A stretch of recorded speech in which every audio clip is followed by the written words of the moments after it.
and still difficult with Mark. But the thing about Mark was that what he seemed to, he's one of these people that lit in all the others around him a light. Everyone glowed with the kind of the inspiration of his dedication, his commitment, his professionalism, and so the show would not be what it was and is without Mark. It was really quite devastating. He was a beautiful actor, and I remember my husband actually afterwards saw him in an audition, and he was just talking about how much fun he had working with me, and how delightful, you know, he had this comedy coming out. It was a movie that he just did, I guess in England or something. And I remember my husband saying that, and then a week later, it was odd. It was really, really odd.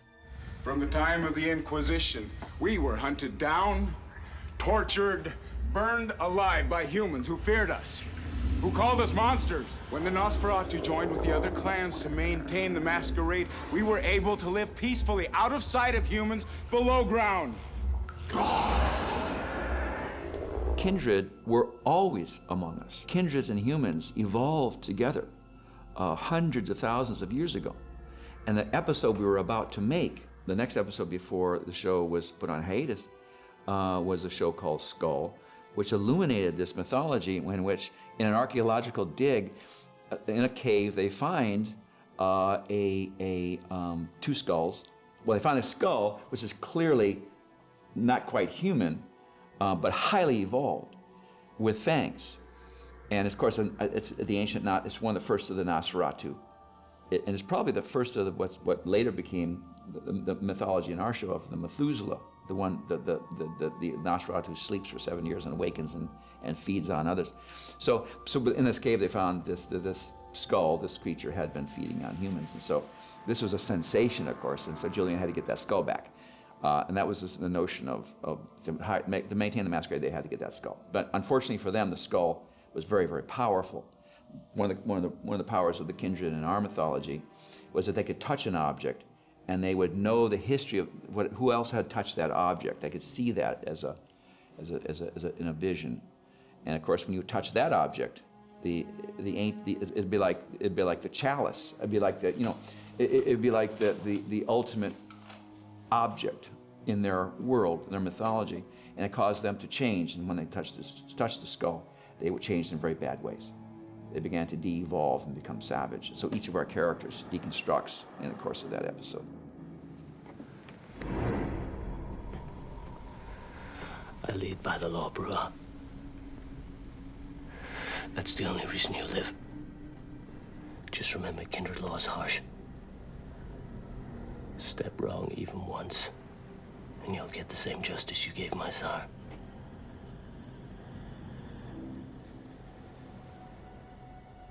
I really loved the experience, and if you get that a few times in your life, I mean, that's pretty good in this industry. I thought the show had a really good chance because Fox had X-Files on at the time, and I remember our pilot rating was 11.5, which is fantastic. Of course this is going to stay on the air for a while, and I was a bit shocked. I really was. And here we were, this sort of powerful drama that, you know, had a huge cast, and it all was based around Mark's character. And when we lost Mark, I don't think anybody really knew what to do at that point.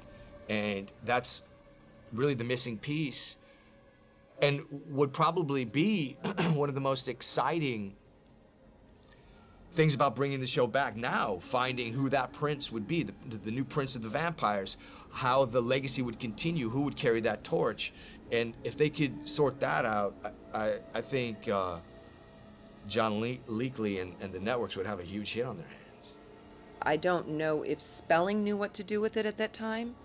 It was a darker show. It dealt on a different level that I don't know if he was ready for. But I know a lot of fans were definitely ready for it. You risked the masquerade. You endangered us all. Oh, and you haven't? Involving yourself with the journalist, and for what? You can never really be together until she knows what you are. What the hell does that mean? Oh, come on. You're afraid you disgust her. She'd never understand the things you've done. I'd forgive you anything, Julian. I'm asking you to forgive me now. You betrayed me, Lily. I took something that could never be yours to begin with. That's where you're wrong. You sure? Take your hands off me. Or do you wonder when you hold her in your arms what she would do if she knew the truth about you, our kind? Would she warn the world, Julian, huh? Huh? Or would she hunt us?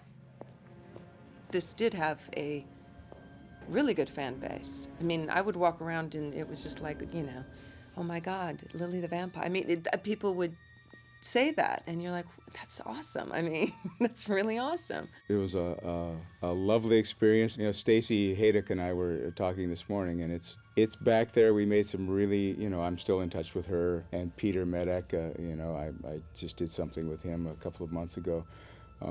There were some relationships that began there and that were strengthened by that experience.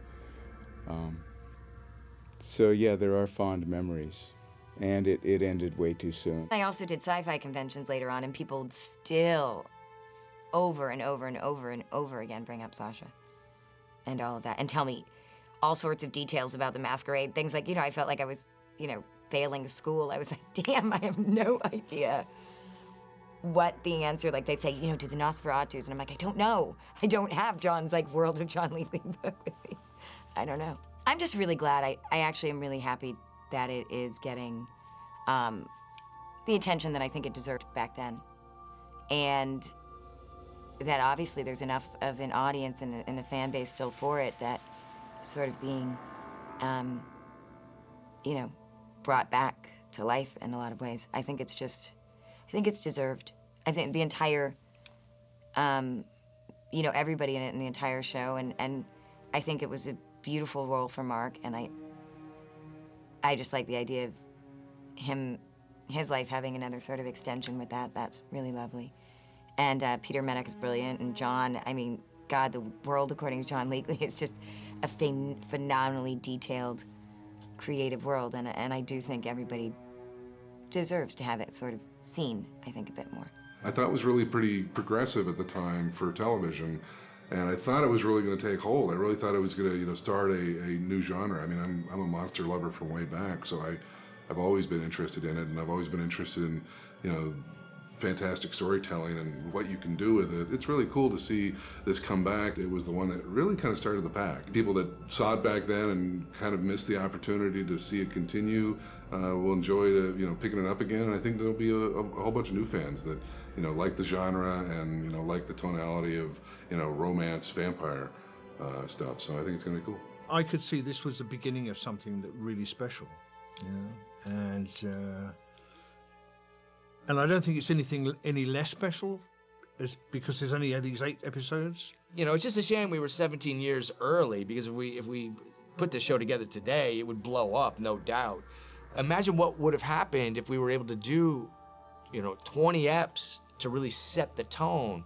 You get into something, you do it for 4 or 5 years, the growth is tremendous, and you see the arcs of these characters, and you see the growth of characters, and people, you know, die off, and new characters are involved, and that's what TV is, and it's a shame we didn't get to experience that with the Kindred. It's 17 years ago that we did it, and it feels like yesterday, and it feels like we're still in the same hotel in San Francisco shooting the pilots. It's unbelievable, but how your whole life coincides with something like this, because it covers a certain period of your life. It isn't just a job, it's never a job. And you put bits and pieces of your life into it indirectly, and it's with that